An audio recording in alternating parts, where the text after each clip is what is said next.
can do since I'm like, here we go. Let me adjust these.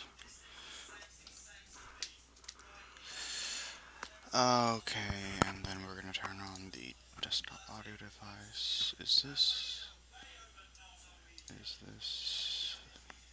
Let's see here.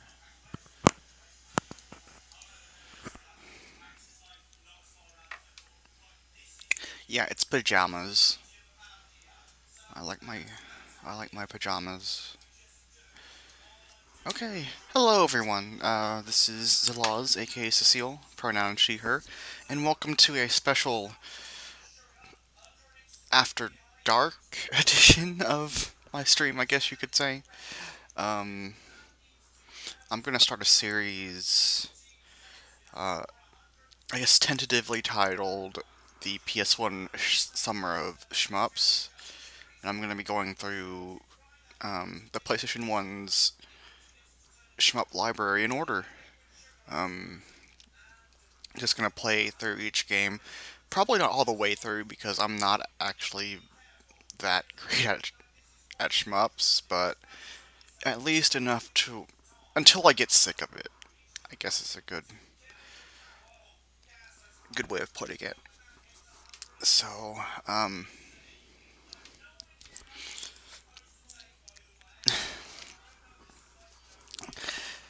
he's fighting off wave after wave of flying toasters. Yeah. Um, huh. It looks like.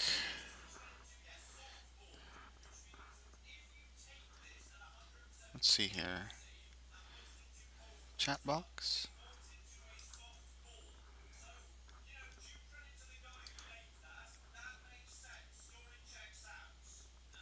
Wonder why the chat box isn't.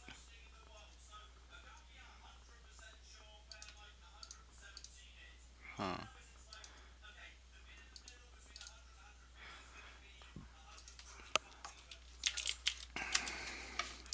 Okay. Chat box was glitching out. Well, it wasn't even showing, but now it's showing. All right, let's just hop right in, huh? Um, so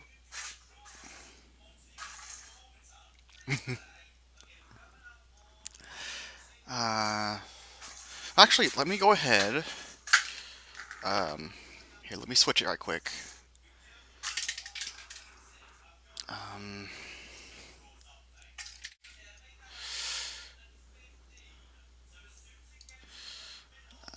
let's see here. Wait a second.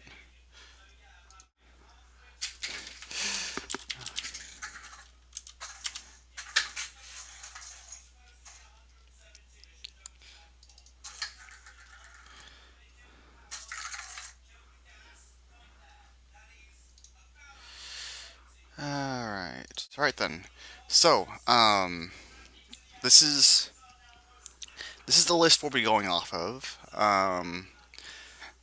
It's a list I worked on a few years ago, just kind of listing all of the shmups for the PlayStation. And by all the shmups, I mean like all of the ones where you have like at least 8 directions of movement, ones that don't rely on emulation, because the PlayStation, like the 32-bit era, is like when you started seeing emulations of different shmups. Though you might notice that I have a few. Well, okay, let me clarify. There are a few older arcade games in this list, including like the first game we'll be playing, like the Proteus Deluxe Pack, and there's also Zevius and Ordai and then Dragon Spirit and Dragon Saber. So like emulations or recreations, I guess, ports of arcade games. I'm still counting because a whole bunch of these are just ports of arcade games. But like emulations of console or computer, um, Shmups I didn't count. So, like, the shmups on the Konami MSX collections aren't going to be on here. So, yeah. So, for our first game, released uh, released December 3rd, 1994. Alongside the Japanese release of the PlayStation was the Gokujo Proteus Star Deluxe Pack. So this is actually a launch title. Um, so let me go ahead and oh, let me go ahead and switch over to the proper screen here.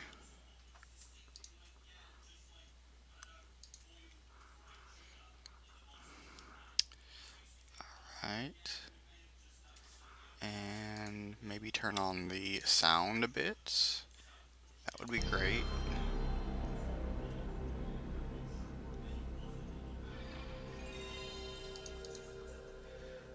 Okay.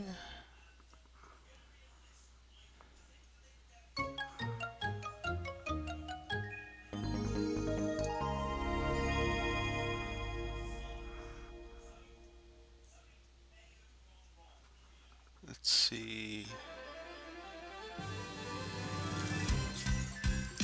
Let me just change the game name and all of that right quick.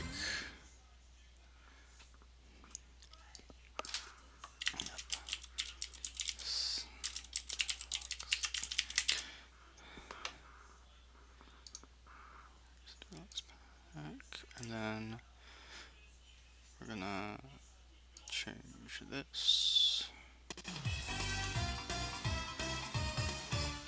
So yeah, this you would have been able to buy this like if you went in to buy like the first run PlayStations back in Japan.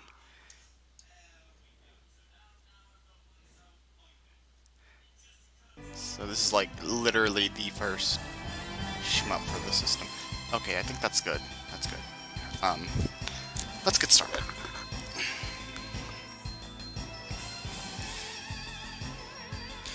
I want to say I got my PlayStation in like '97. I think I was 5. It was for I think my 5th birthday, and we ended up getting Jeremy McGrath's like Supercross '98 and Crash Bandicoot. So that was fun. So let's go ahead and so this is actually one of the first. This is actually one of the first. Wait a second. This isn't right.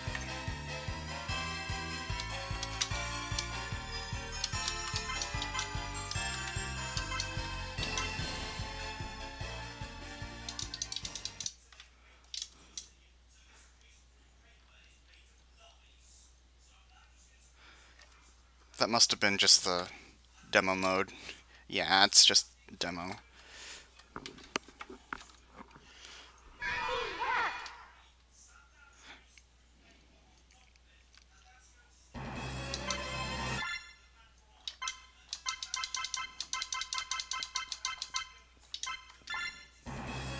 How do I get to the previous?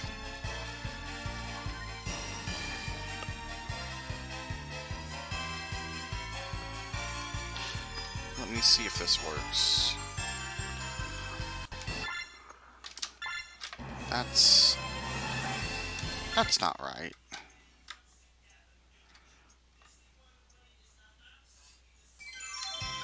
Okay, okay, one moment. Might need to soft reset things a bit.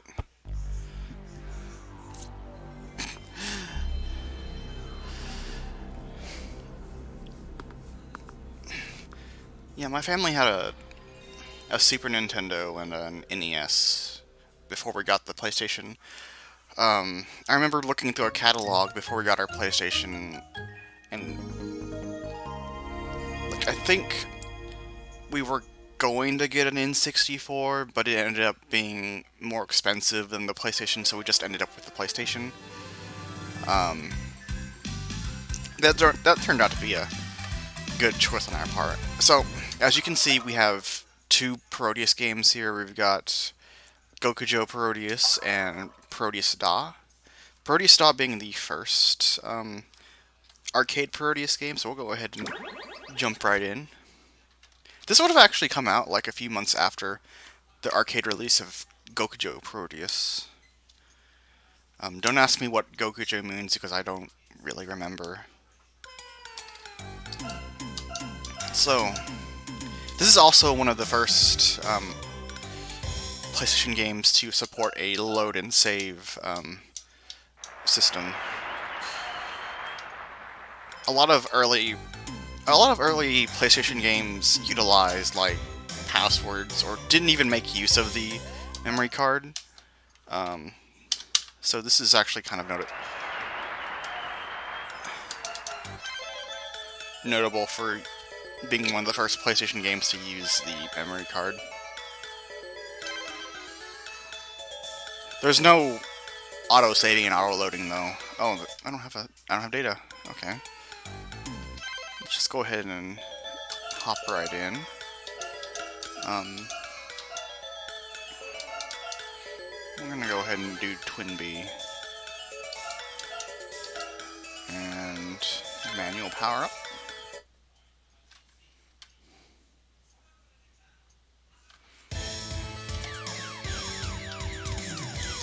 Looks like auto fire is on by default.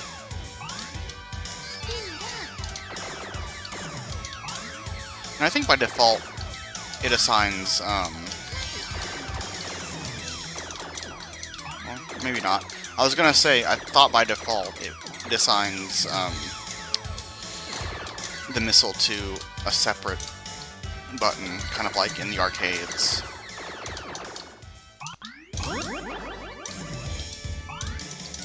Now this game is like a pretty faithful recreation of the arcade game, if not like a straight emulation of it, so like there aren't going to be any... It's going to be quite a bit unfair, and I'm pretty sure there's some rank involved. I don't quite know how rank works in the Parodius games though, so... But we'll see how far we can get.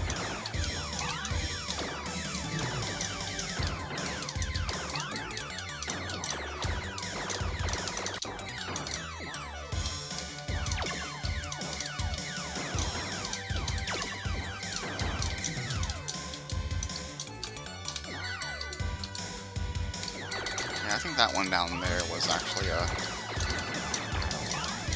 Oh shit, there goes my shield.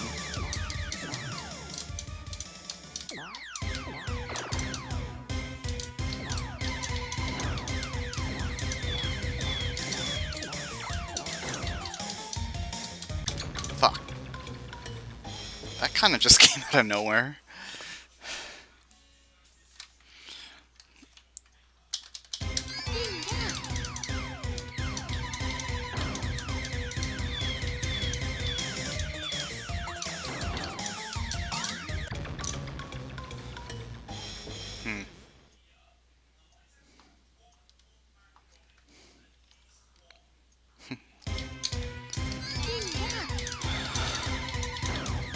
More like cat shit, am I right?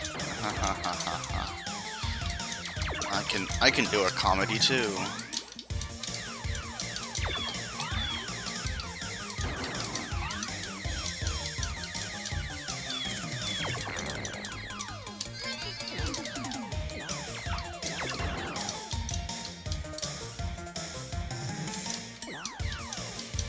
I usually don't lose all my life by the first stage, but I mean, once you die once in a Gradius game, it's kinda hard to stop.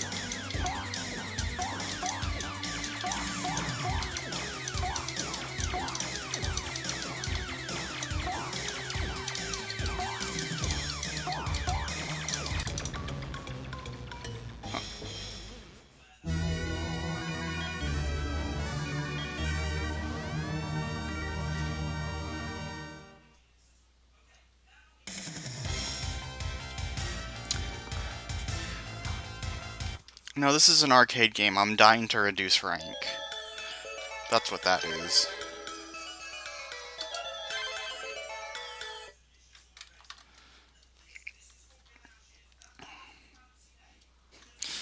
Yeah, the Proteus series uses a lot of classical music for reasons beyond my understanding.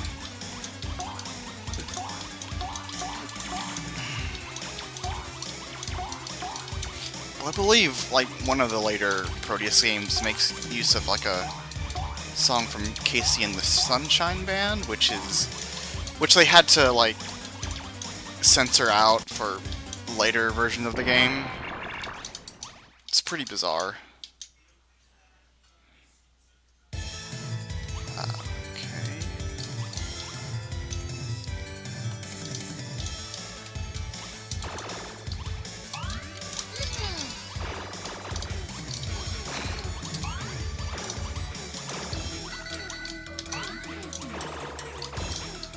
I mean, that makes sense, but one does wonder why they didn't just, like, come up with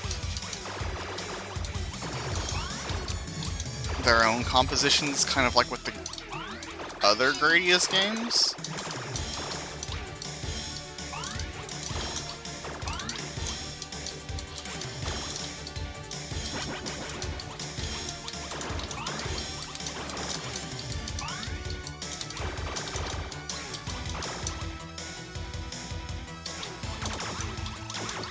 I don't know,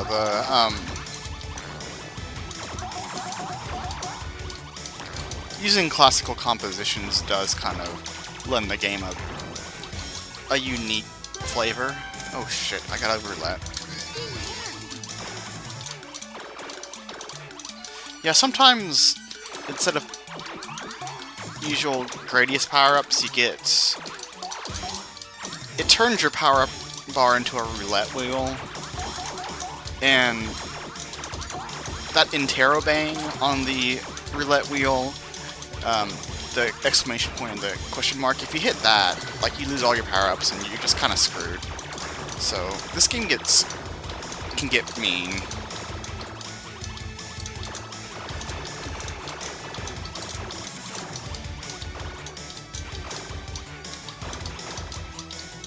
Yeah, that makes sense. Classical pieces do kind of lend a cartoony flavor. Okay, I might actually be too fast for this segment.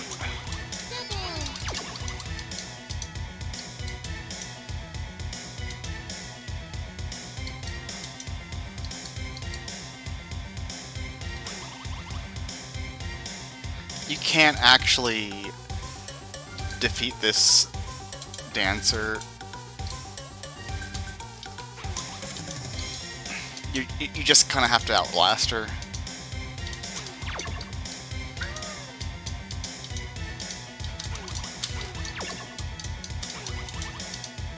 Penguins don't... Fuck.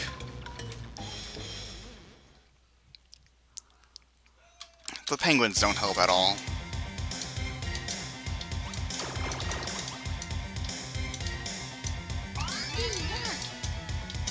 Oh god, really?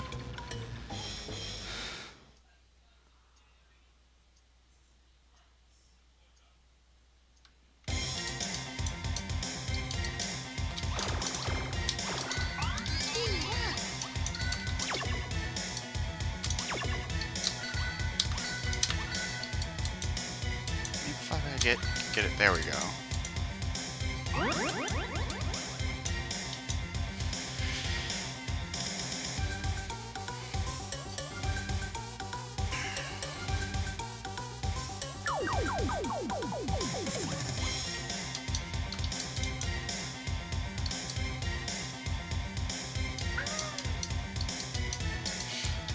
Now, this game did also get a pretty faithful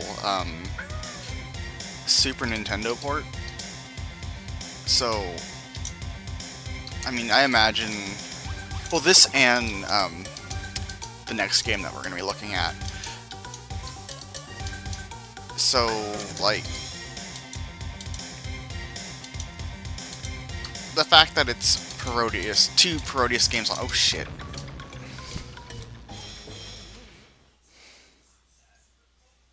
This game's like 10 stages long. just, just gonna throw that out there.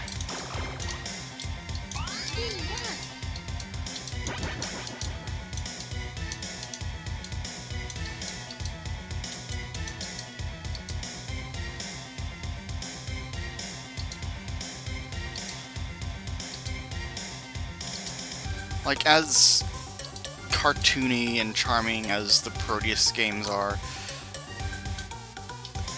they do really, really suffer from just kind of the brutal unfairness of your mainline Gradius games.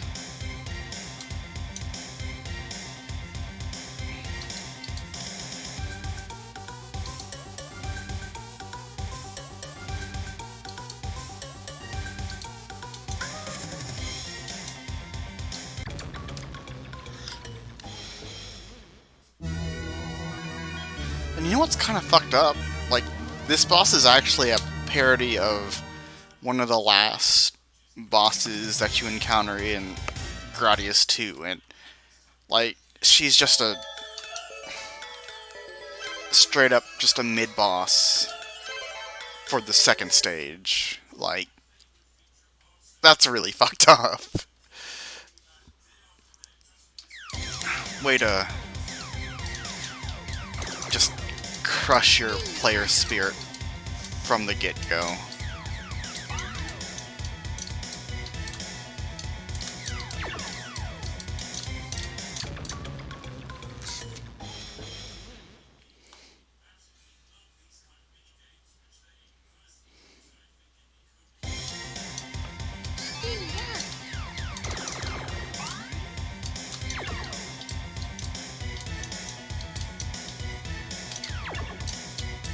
I don't think I've ever been able to beat this game without copious continues and copious use of the Konami code, which gives you a full arsenal if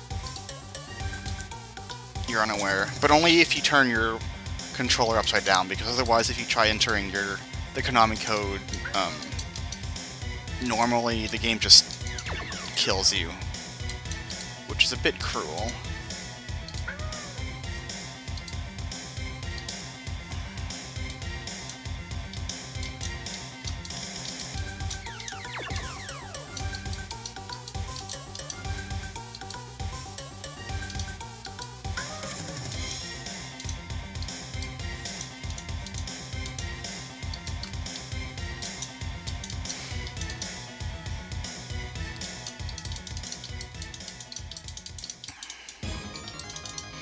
Okay, now for the real boss.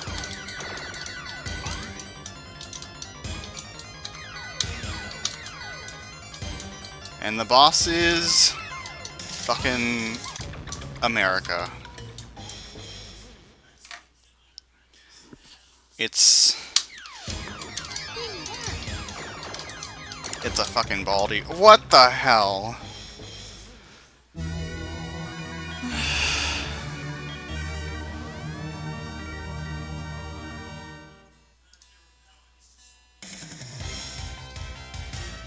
Okay.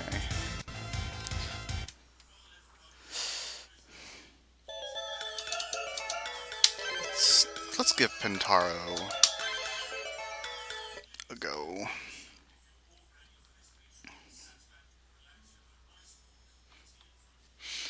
It's usually much preferable to like die at a boss rather than in the stage, because at least if you die to a boss, the boss will usually weaken itself enough like rank wise to where it's not impossible to beat without any power-ups.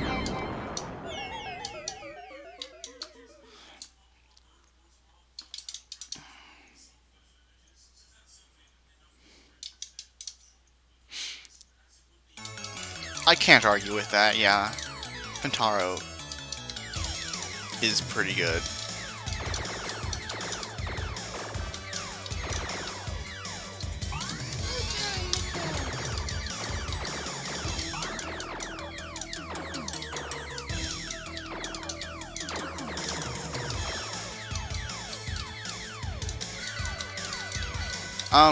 Funny you mentioned that, What's Due. This game did get a... this pack did get a Saturn port around the same time as the PlayStation version. I'm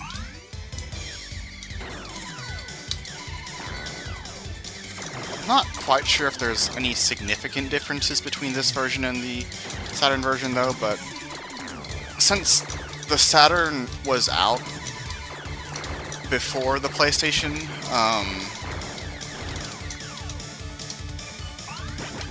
since the Saturn was out before the PlayStation, it wasn't actually like a Saturn launch title for that region.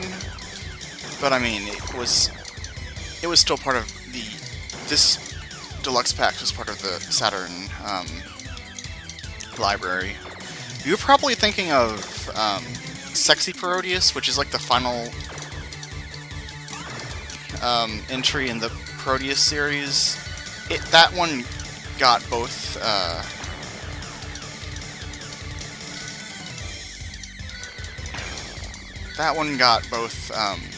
Saturn and PlayStation ports. Shit.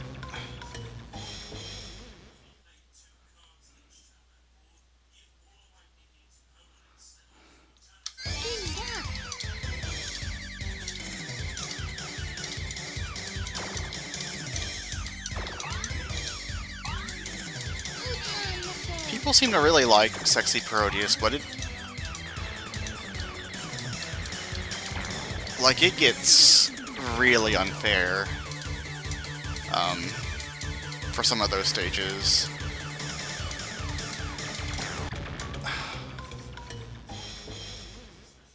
And of course there's a naked girl behind all the candy pieces.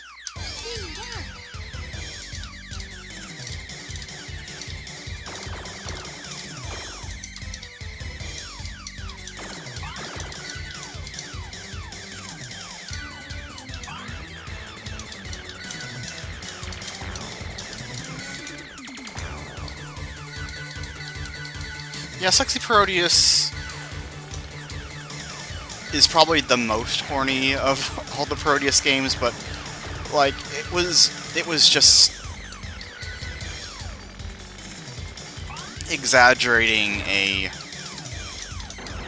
feature of this series that was already there.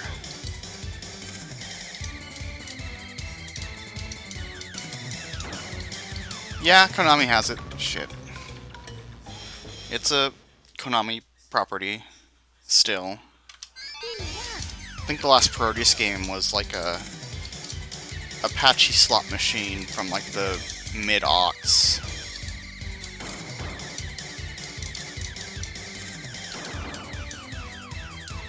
Oh, you're fucking kidding me.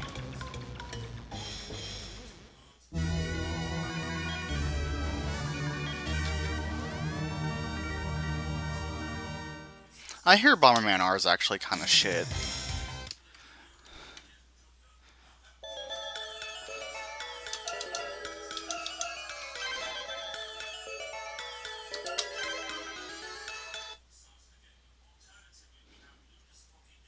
Like, there's not even a Pentaro bomber, to my knowledge.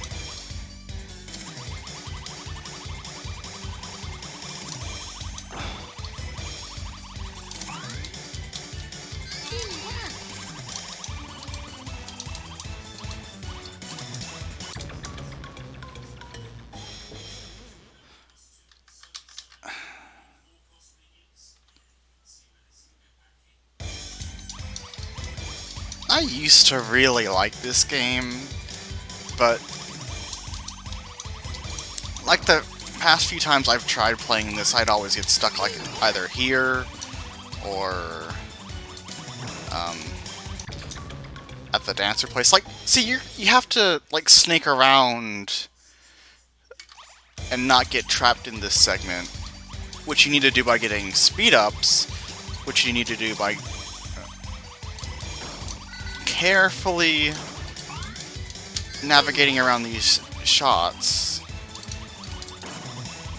Like, you can't get through this without at least one speed up.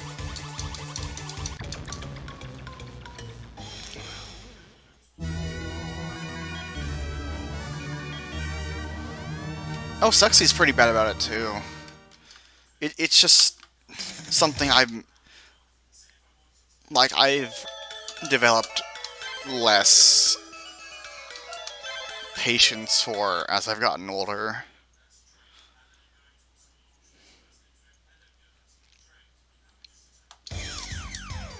Like, inevitably, these games just kind of devolve into,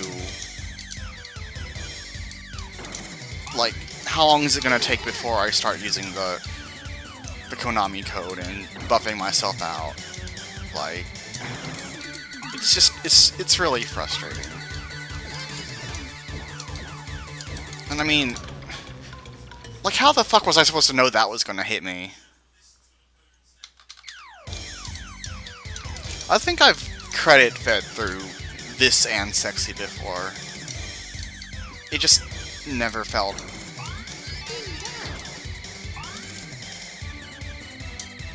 satisfying.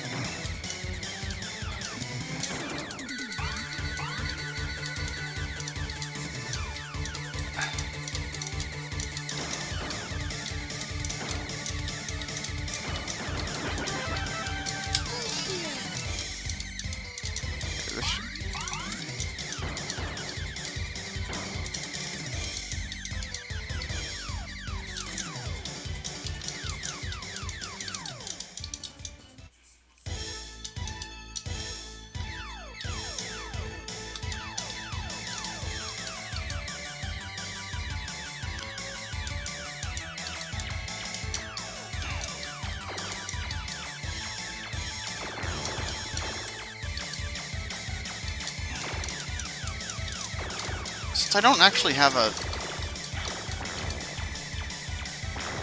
I was gonna say, since I don't have any... Fuck. Twinbee, don't you have to clear that one? Like, I know the Famicom NES one, you can't actually continue in.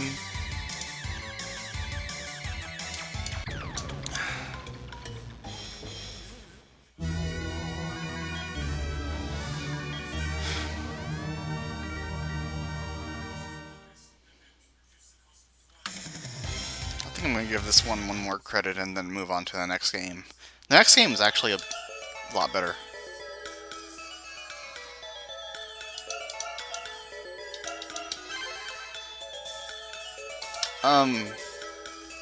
Yeah, the original one, the original Famicom NES one, like, cycles 2.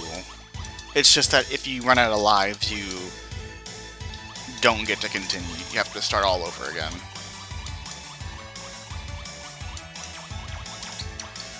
Since I don't have any power-ups here, I'm not actually going to be able to beat this stage.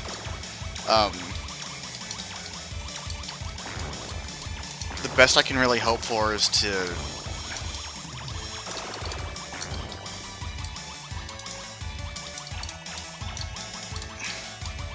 Man, this is some shit.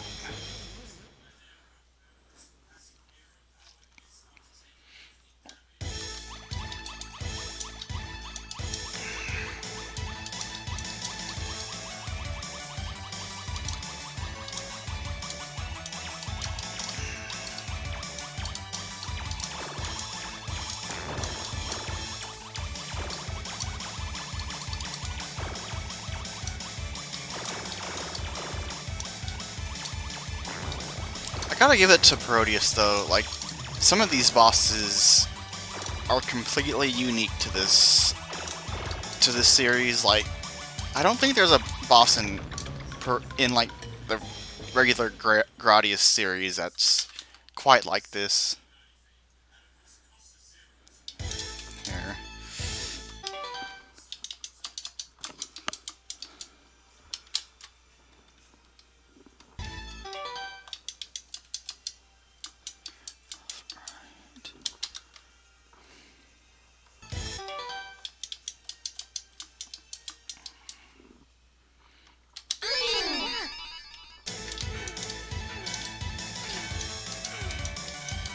Okay, I was misremembering.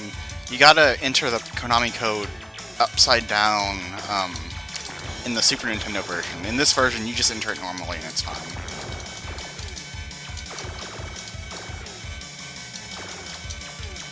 Well, I mean, that is how you play this game. You just play it until you get sick of trying to beat it legitimately.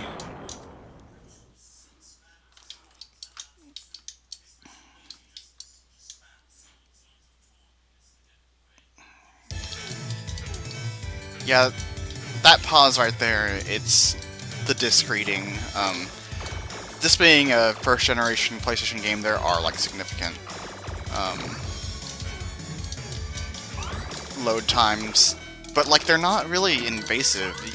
They just come in after pretty much after every stage.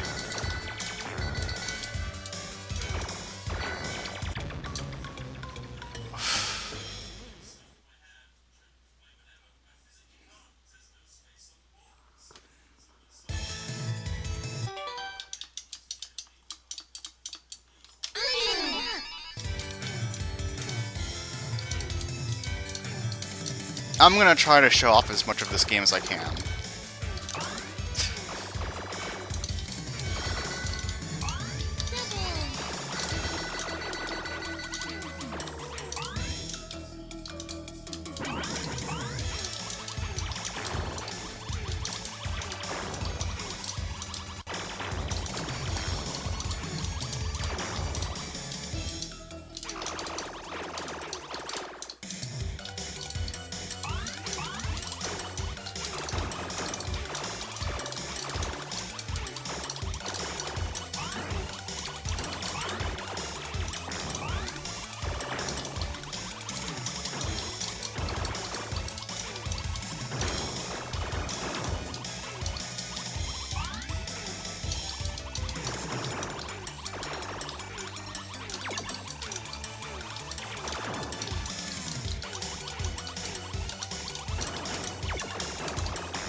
Fuck.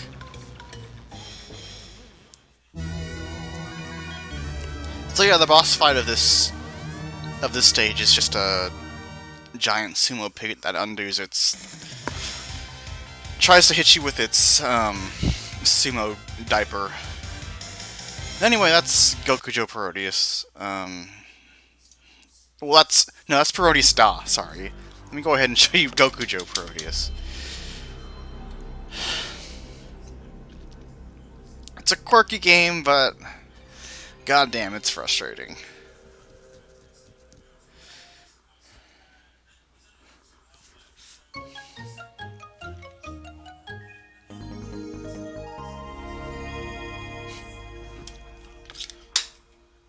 Oops.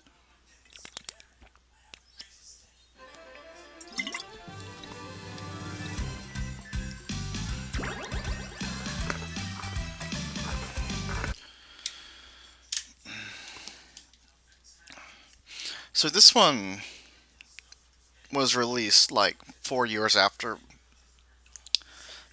Parodius Da, so it's got quite a bit more going for it. It's a little more polished as far as looks and gameplay goes, but I'll let the game speak for itself.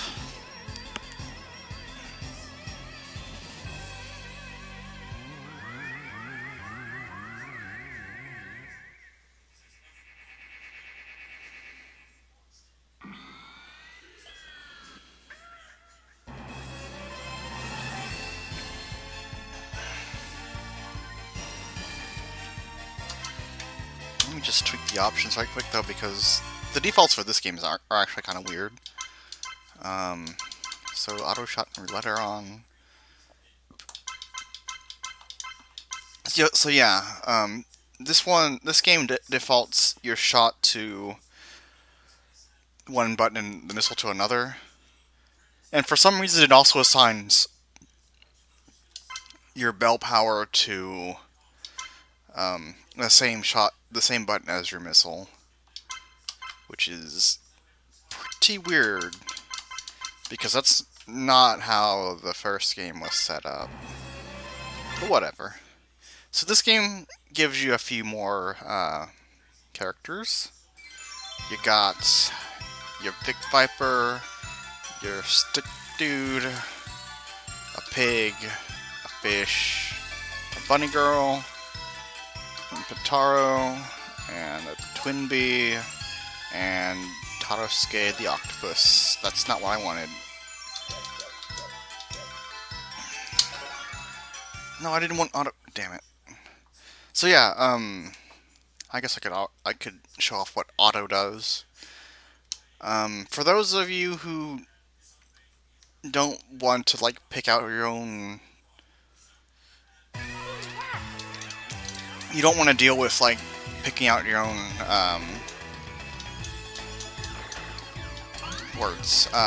power-ups and stuff. Auto essentially, all you really have to worry about is getting the power-ups, and the game just gives you power-ups as needed. Or like, it gives you power-ups based on like where you are in a stage and stuff.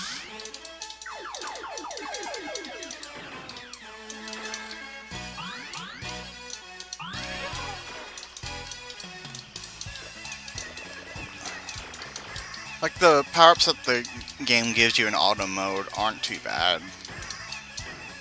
It's just that I'm more used to picking out my own power-ups. I want to say that if you die in auto mode, you also automatically respawn. Like, we'll see when I die, which I probably will.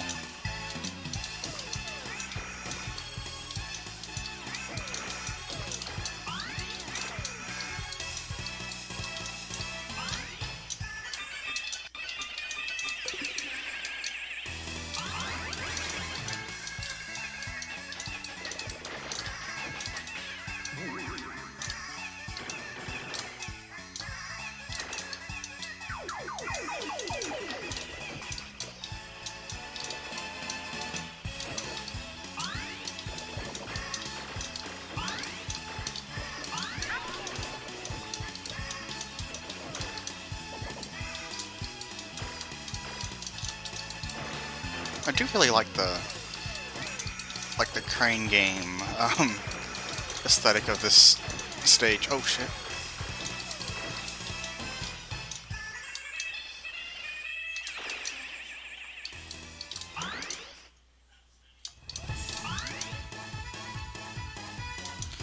And I want to say the engine used for the arcade version of this game would later go on to be used for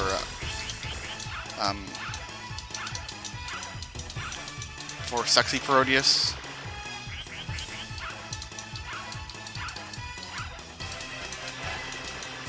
Just that since Sexy Parodius came out like in '97, there's a lot more added to the game.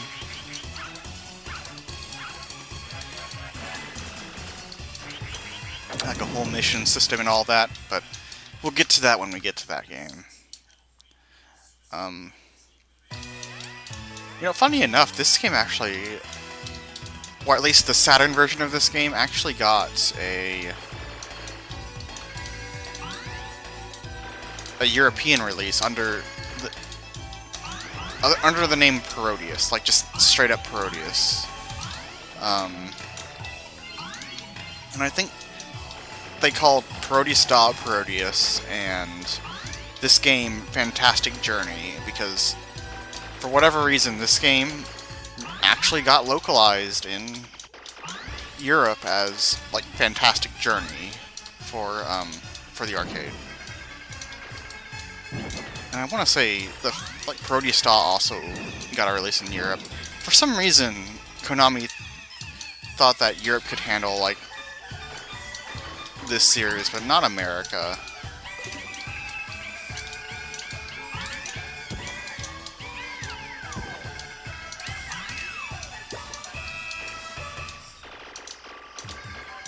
And then this part kind of just gives you a ton of power-ups for some reason.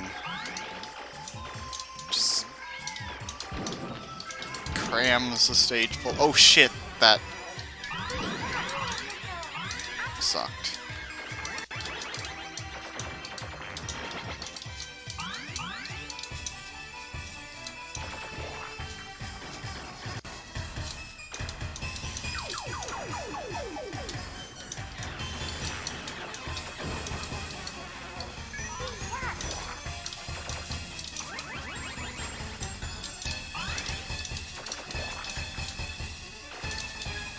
You really gotta love those green bells. Make recovering a whole hell of a lot easier. Shit.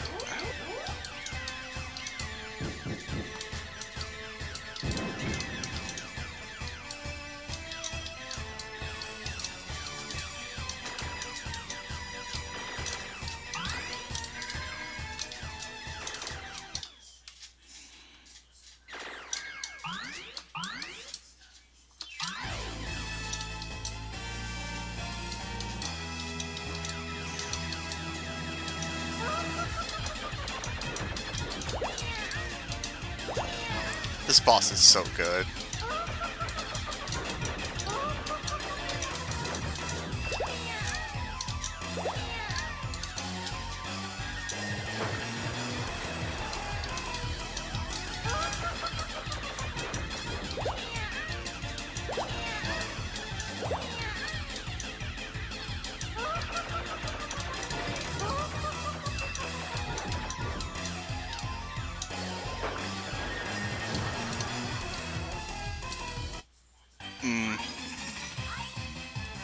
Got hit by an off-screen bubble.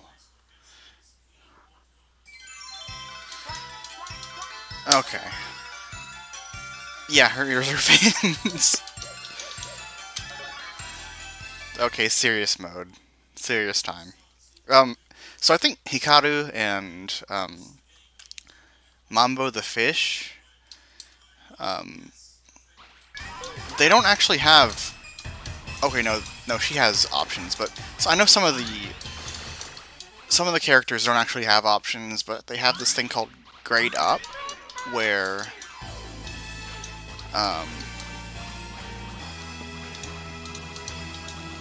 where instead of getting options, you just... Your weapons are more powerful. They get more powerful. Shit.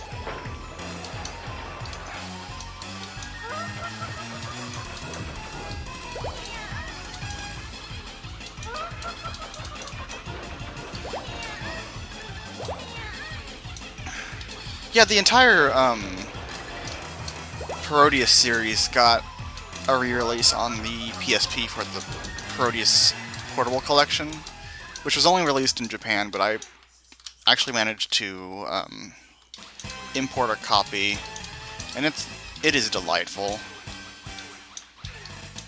But having played that so much is probably why I get really salty playing these, because I've played them a lot, but I'm still like not any better at these games. I used to think it's just because I suck at Shmups, but now I've just come to realize that, no, these are arcade games, and they are kind of designed to be really shitty to you.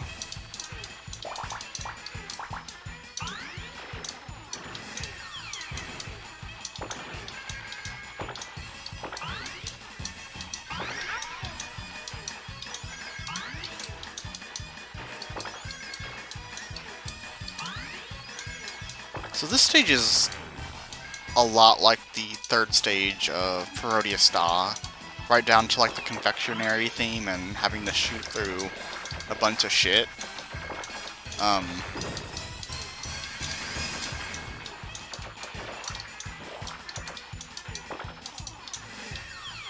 don't think there are any naked ladies in the background for this stage, though. Also, hell of a lot of slowdown. I'm not sure if that's just the game being an accurate emulation of the arcade version, or if that's just the PlayStation kind of choking up here. But the slowdown does help a bit. Fuck.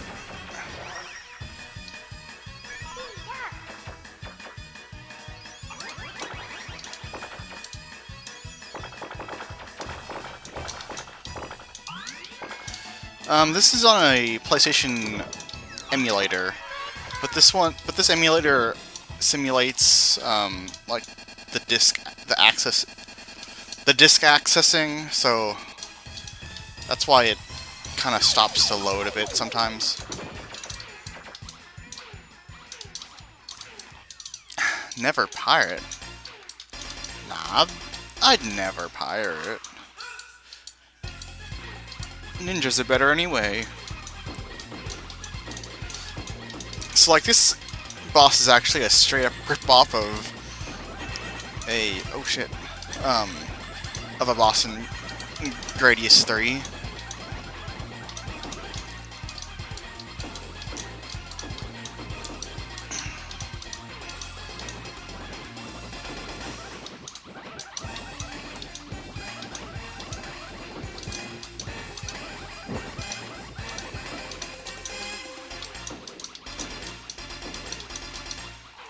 Shit.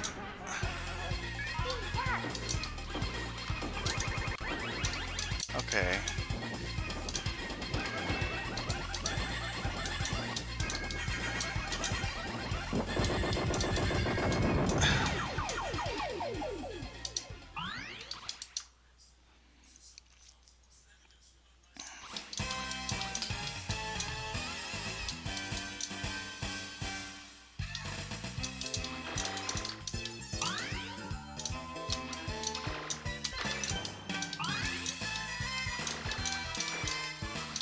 Fuck. Okay, let's try another character.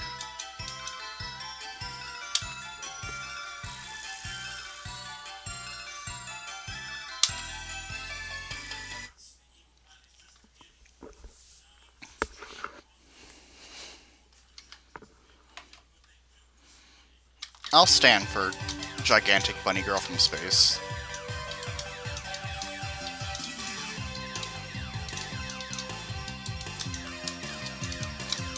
Huh. Some of the sound effects are been muted for some reason.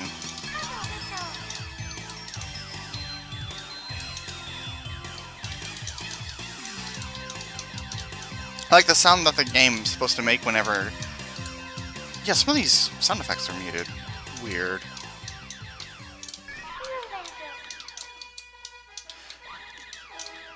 It kind of does look like, what's-his-face from Kirby.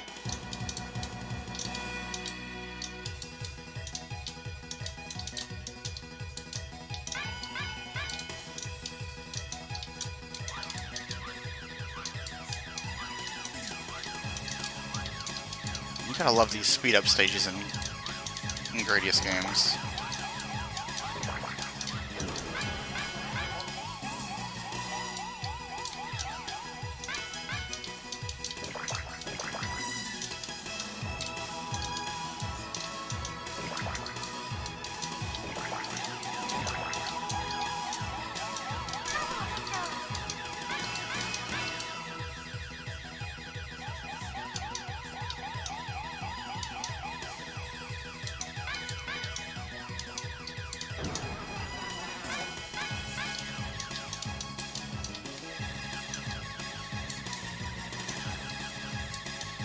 I don't get it. Pompadour's hoot?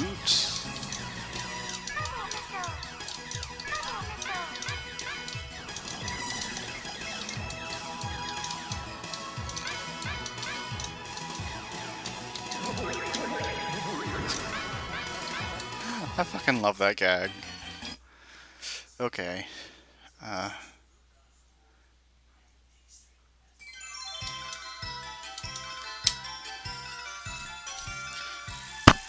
oops.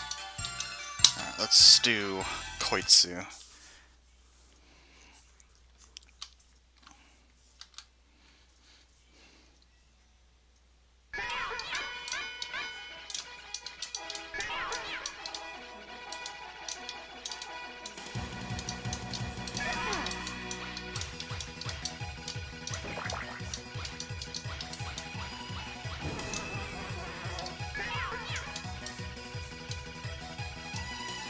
Like, how the fuck are you supposed to do that stage without any speed-ups?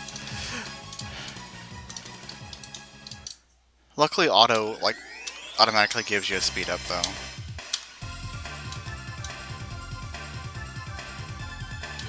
Speaking of classical music... Oh, shit. It sucks. I kinda like this boss, too.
I love how these panels have, like, a absurdly high shot counter.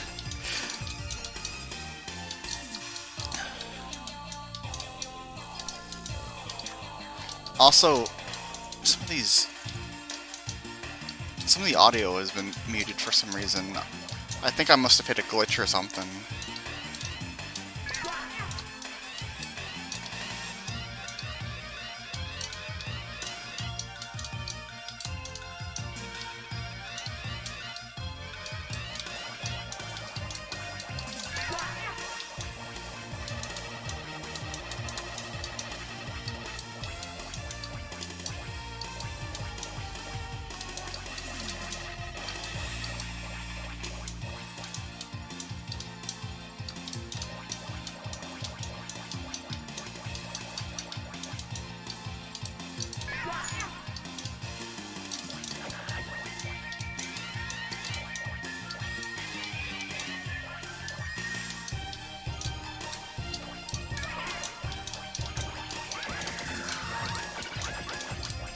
Yeah, this guy's shield is a fucking condom.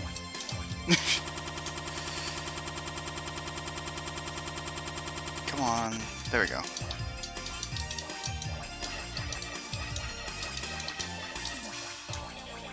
Yeah, there are a lot more load spots in this game than there are in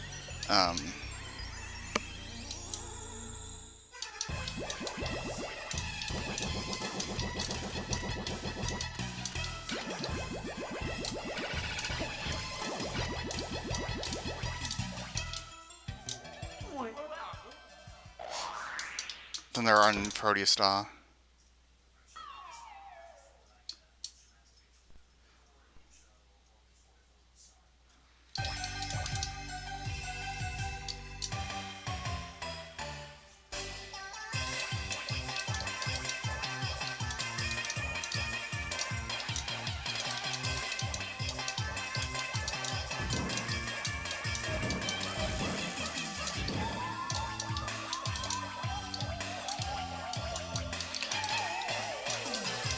This next... stage might have something to do with bunnies, apparently.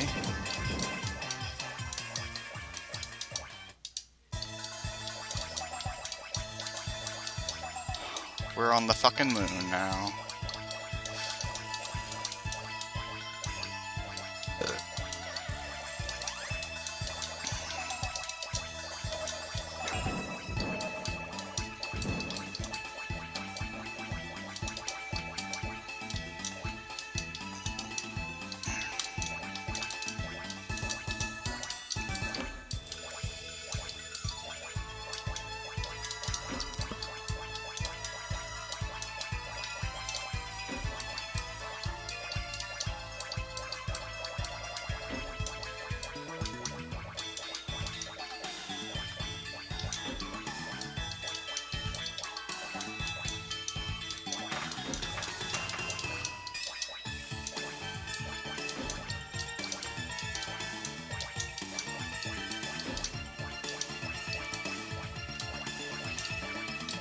So for those not in the know about Japanese mythology, that white stuff is like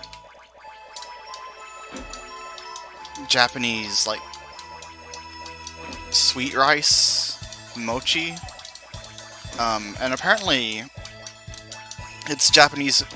There's a Japanese myth that there's like bunnies on the moon, mashing mochi for whatever reason. It's kind of like the Man on the Moon myth here in the States. Shit.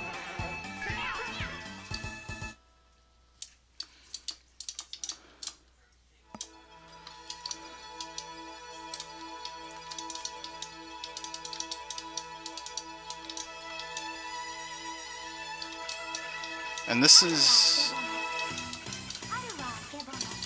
supposed to be Kaguya Hime, which is like the princess of the moon, and also a Toho. Since all a bunch of Toho characters are like based off of Japanese mythology. Anyway.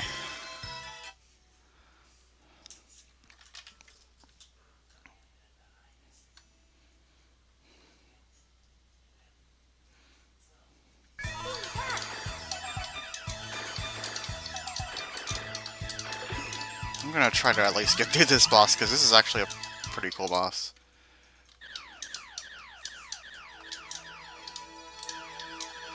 Mochi's good.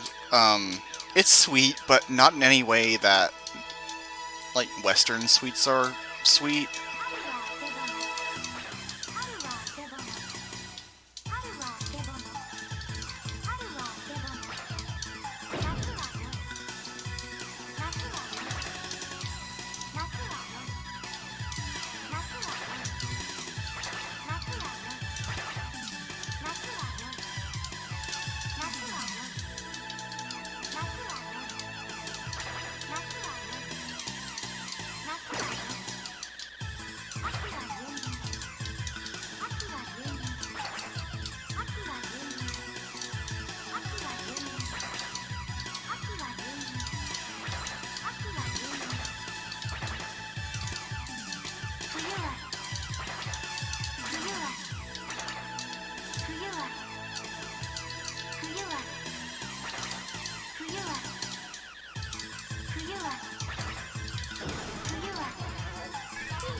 I love that.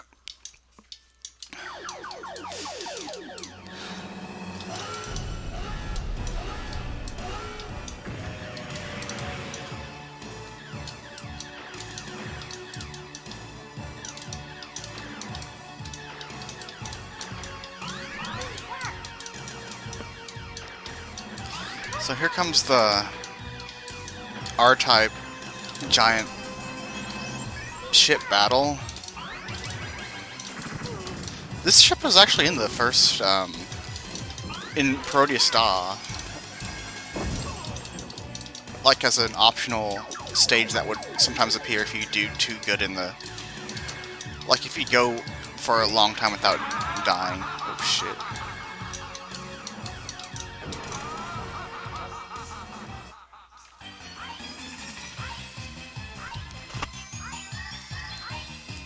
So I think that's gonna be it for Gokujo Parodius. There are a few more games I'd like to show off before we end this stream, so that was the Gokujo Parodius Deluxe Pack. Pretty good collection of shmups. So, release. So this game was actually released. This next game was actually released in America. So this is going to be the first. This is going to be the first game that actually got a U.S. release. But this would have come out, I think, January or February of '95. So quite some time before the U.S. launch of the PlayStation. Where is it? And wouldn't you know it, it is another... It is another 2-pack of arcade games.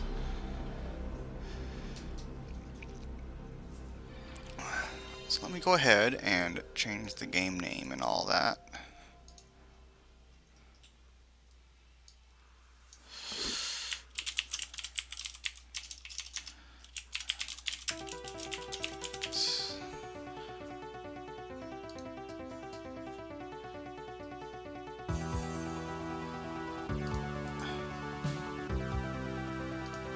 So this is the Raiden Project, and it's a collection of the first and second Raiden games.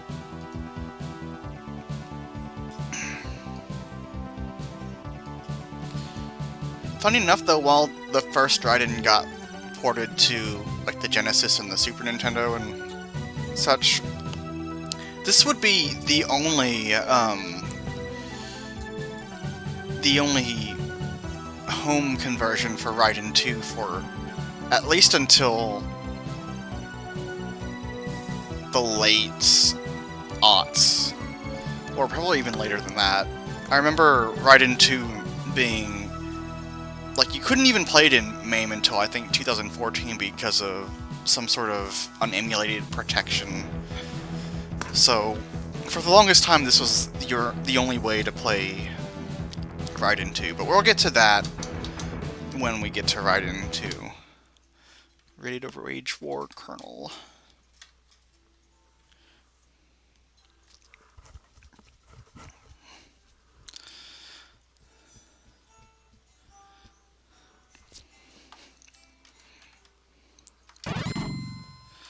So this is Raiden. Shmup released in 1990. If you've ever played like a... If you ever played a Toa Plan game, it's this is essentially a Toa Plan game, just not actually made by Toa Plan. Why did I get that? I'm actually more fond of the spread shot than the laser, but we'll make do with what we got.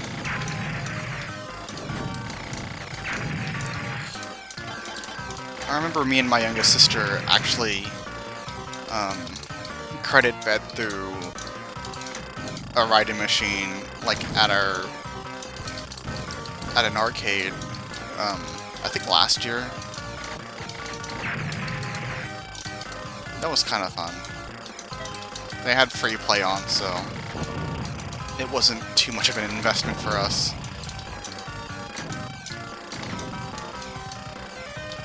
But I mean, I think this game has like 7 or 8 stages, and like the last 4 stages are just fucking brutal.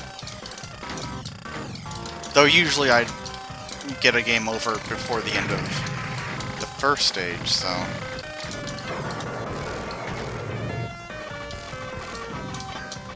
So that fairy is always going to be hidden in there, but if you die with the fairy, you get a bunch of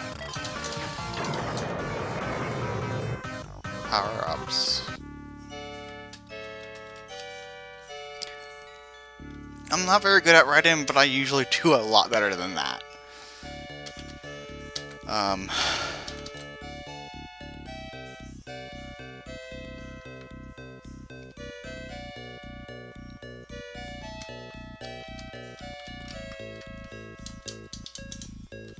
Come on, go ahead and let me continue.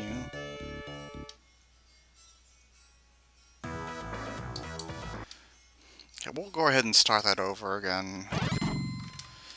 So there are actually significant differences between the PlayStation version of the Raiden project and... the US version of the Raiden project and the original Japanese version. One of those differences being, in the Japanese version, you don't respawn immediately after dying. You actually get sent back to a checkpoint, which is real annoying.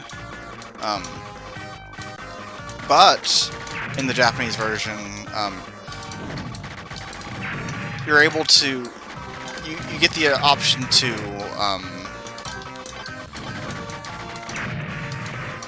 you get the option to set the display mode to vertical, which displays the game sideways, but it displays the game in its usual vertical orientation that it's usually seen in the arcades, so you get to see more of the stage instead of having like these unsightly black bars on the sides of the game. Which, I mean, doesn't really amount to much to anyone other than, like, hardcore shmup fans, but it's probably the most significant advantage that the Japanese version has. That being said, I do actually prefer the American version of this better, so I'm not really all that into...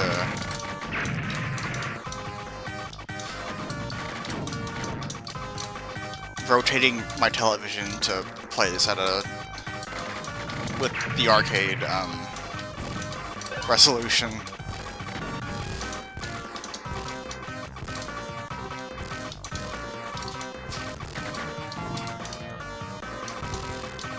This game isn't technically a bullet hell. Kind of predates bullet hells to an... Well, bullet hells as defined by, like, cave shmups. But it does throw, like, a lot of really... Damn it. A lot of really dense and really fast bullet patterns.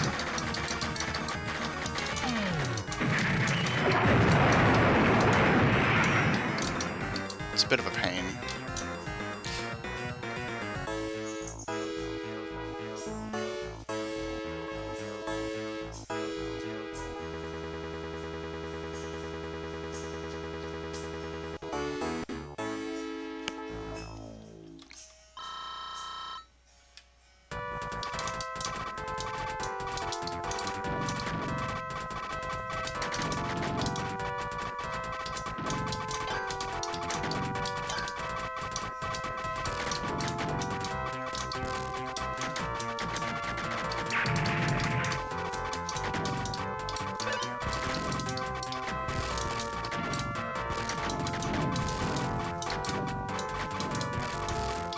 I would say this game, and maybe even Raiden 2 got Steam releases, so, like, that'd be...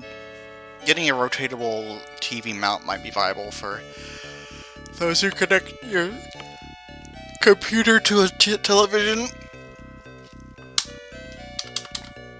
Anyway, that's Raiden. Um,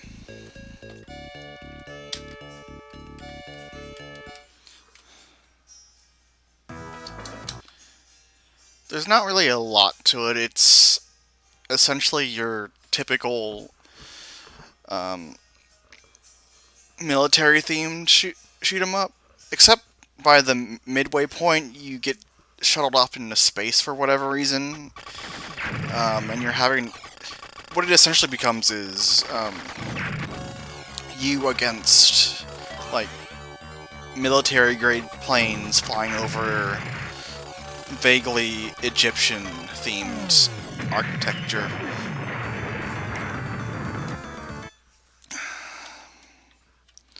So anyway, let's go ahead and move over to Raiden 2. Honestly though, Raiden 2, there's not a lot different between this and Raiden 1.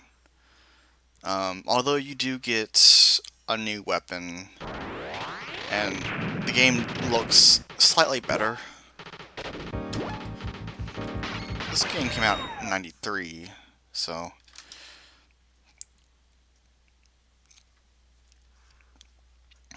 quite some time between this and Raiden 1.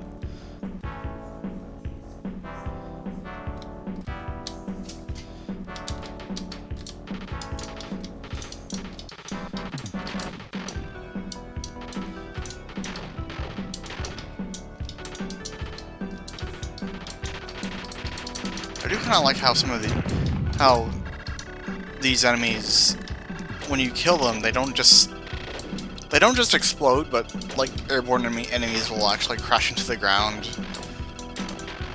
It's a nice flair. So this is actually the new weapon. It's this guided laser that's not as strong as the other weapons, but you have some control over it, and it also hones in on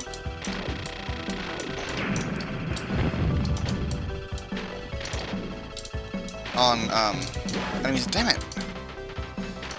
Screwed that one up.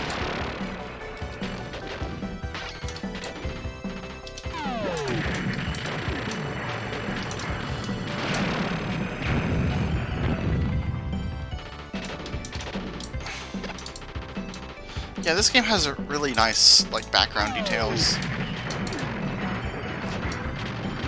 If anything, though, this game is, like, harder than even the first Raiden, so... I mean, I have a harder time clearing the first stage of this game than even Raiden 1, as you can kind of see. And unlike Raiden 1 on this collection, we don't have unlimited continues, so... Motherfucker.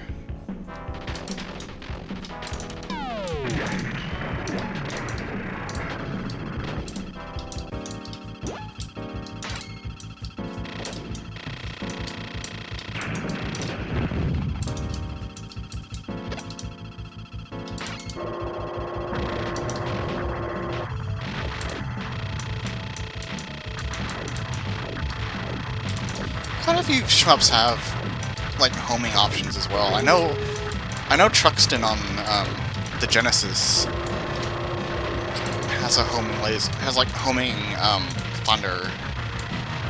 The thing with these kinds of weapons, though, is that they are usually pretty weak, so you're having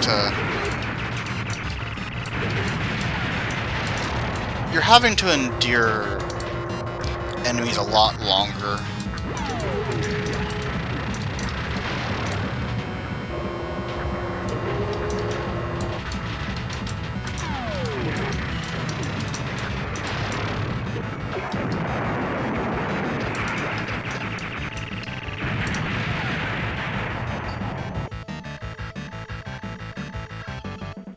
Honestly, I don't think I've ever seen the third stage of this level, and I'm pretty sure this game is just as long as the first game.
I think that was the last, yeah.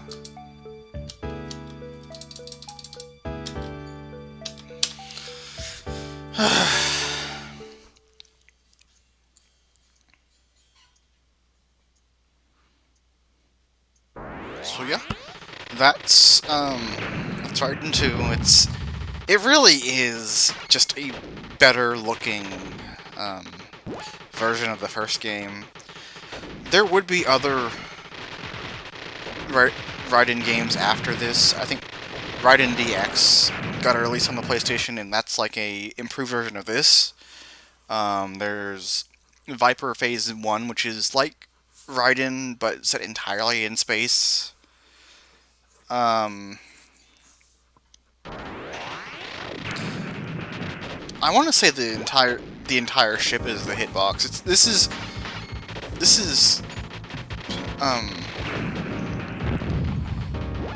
This game would have came out like barely before the advent of stuff like smaller hitboxes.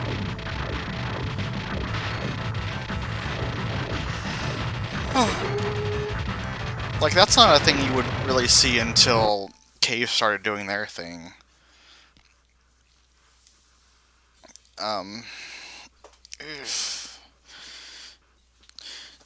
One thing I didn't actually show off, though, was that this game lets you choose between having the original soundtrack and like rearranged MIDI versions of the songs.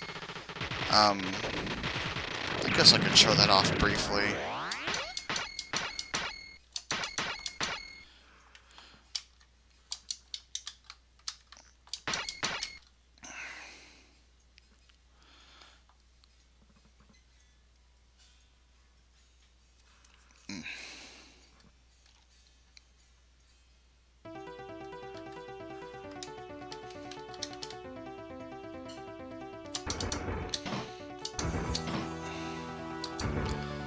So yeah, there are remixed versions of the soundtrack.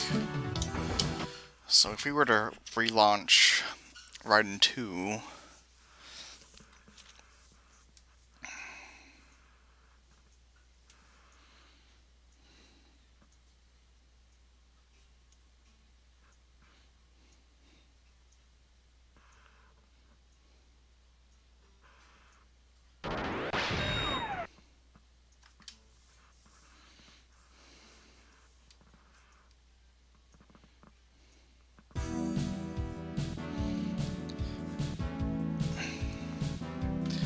the music has more of a, like, synthesizer, almost MIDI quality to it.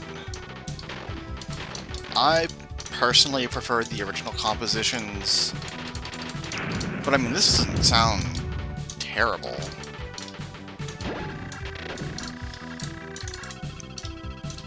It just doesn't really add a lot to the music.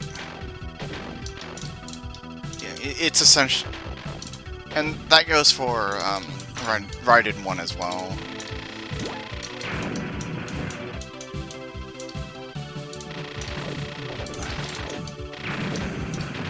Like, it's essentially what the game would sound like if you were to install, like, a MIDI sound card into the arcade board.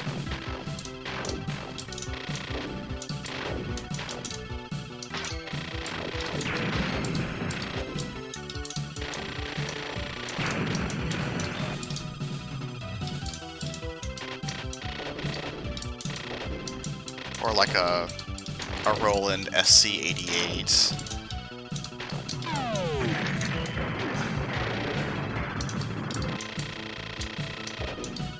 I'm doing a bit better this time around. Gotta get the Bowie. Shit.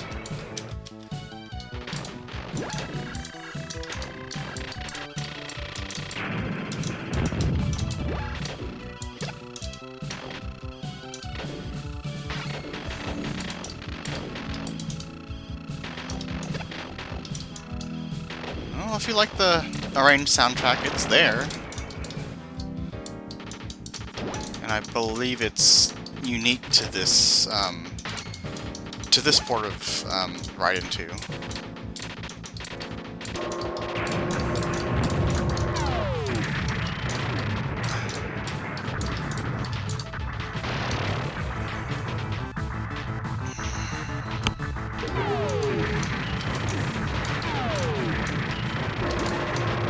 I should be using bombs more often. Actually,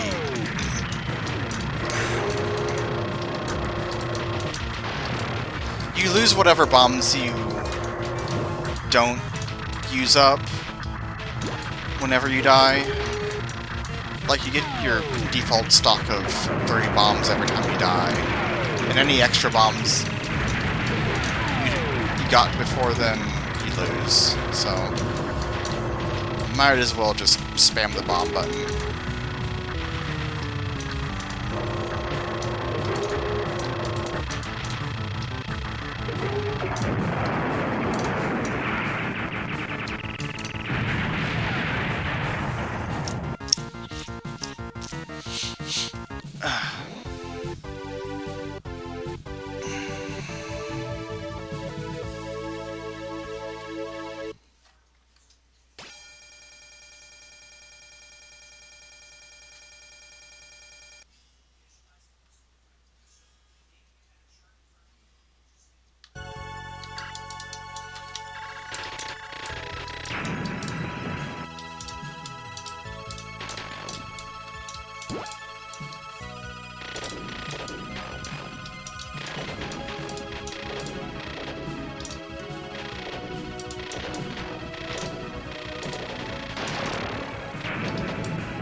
So yeah, there are actually 2 types of bombs in this game, and I think that's a new thing to this game.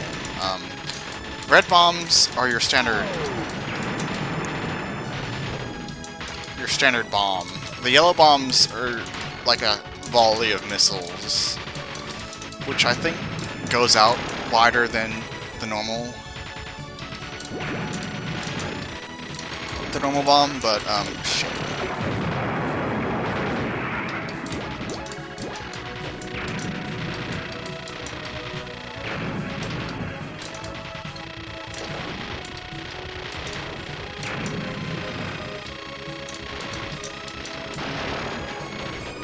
But it doesn't have as much coverage as the standard bomb.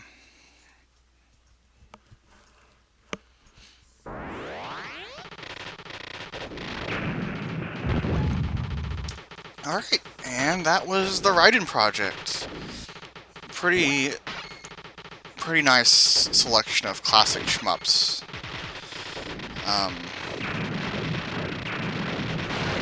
And since I'm getting tired already, I'm gonna go ahead and call it here.